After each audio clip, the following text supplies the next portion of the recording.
Holy Cross men's basketball team scuffling a little bit coming in to tonight's game with Army West Point. Army down a couple of starters, so an opportunity perhaps for the Crusaders to get back into the win column in the Patriot League. This game featured on the network, Charter TV 3. We take you to the Hart Center, pick this one up in the second half. Army had a lead at halftime, and it was Holy Cross coming back in the second half. Anthony Thompson with the hoop and the harm. The Satyrs within 3 at that point.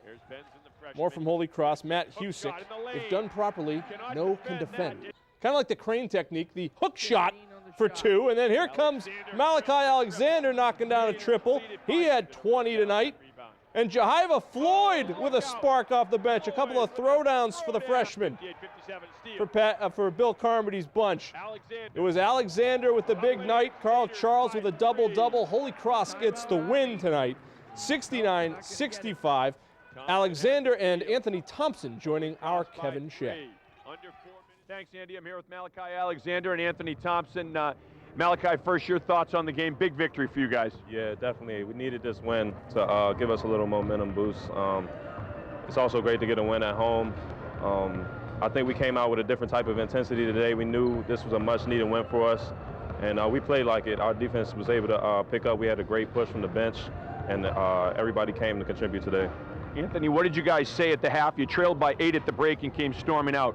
We just had to get stops on defense. We were able to put together some stops and hold them from scoring 40 points like they scored in the first half, and that's what prevailed us to get the W. This is the highest scoring team in the Patriot League in Army. You guys held them well below their average. How'd you do it defensively? I think we were just more aggressive. We were attacking them on defense and making them, be unsure about what they wanted to do in their offense, and that helped us. They had some great scores. I know 2 of their starters were out today, so. They're still a really good team, and it was just an aggressive mindset on defense that was able to get us that win. How much can a win like this propel you going forward? It could definitely propel us going forward. Just giving us a momentum going to the next game at American. It'd be good to get a road victory in this season, so hopefully it gives us momentum going forward. All right, thanks, guys, and best of luck this weekend, too, as you take on American. Andy, big win for Holy Cross here tonight, trailing by 8 at the half. They storm back for a 4-point victory over Army. That's the story from the Hart Center. Let's send it back to you in the studio. All right, thanks, Kay Shea. Loose and tie like a lounge singer tonight.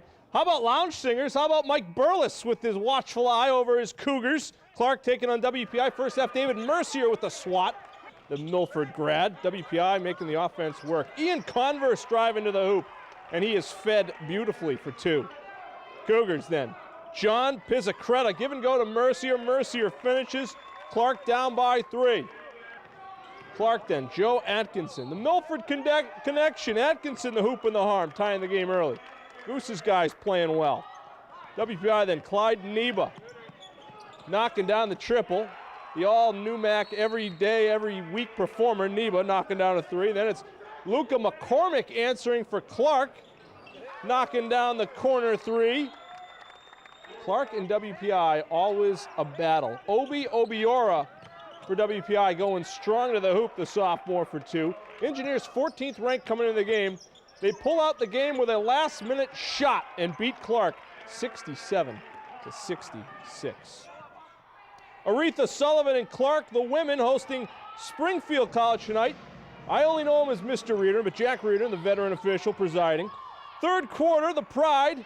Hey, he was a teacher of mine back in the middle school days. Heather Lewis with the 2 for Springfield. They're up 4 more from Springfield. Danielle Reset to Emily Gins for the lay-in.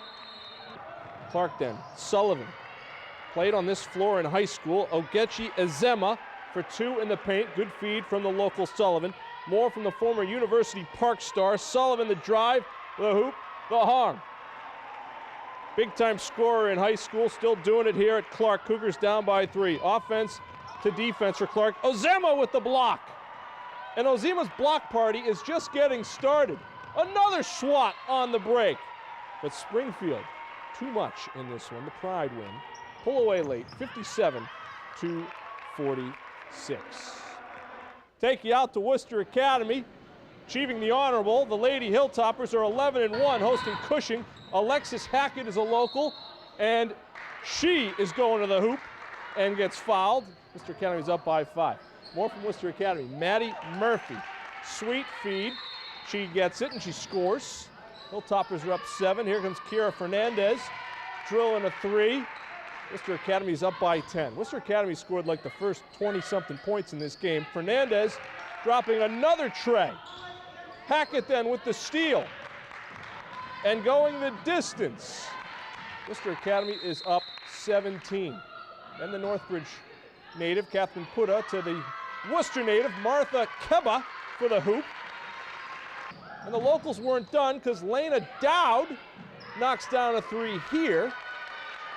Hilltoppers were dominant today. Putta and Brooke Baker combining on this one. Worcester Academy wins 61-9